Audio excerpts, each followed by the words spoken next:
Programming your 1998 Lexus ES300 key fob is a simple DIY process. First, ensure all doors are closed. Insert the key into the ignition, but don't start the car. Perform an ignition cycle by turning the key to the on position, then back to off, and remove the key. Repeat this cycle 4 to 5 times within 5 to 10 seconds.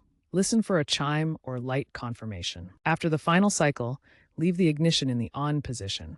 Press and hold the lock button on your key fob for 1 to 2 seconds, then release. Repeat for unlock and panic buttons if needed. You can program up to 3 fobs. Turn the ignition off and test the fob by locking and unlocking the doors from outside. Remember, timing is critical, so if it fails, start over. If the programming fails, check the fob's battery with a multimeter.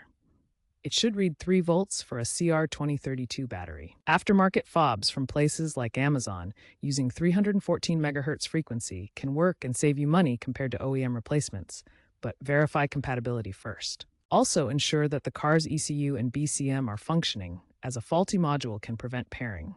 If issues persist, inspect the BCM fuse, typically number 18.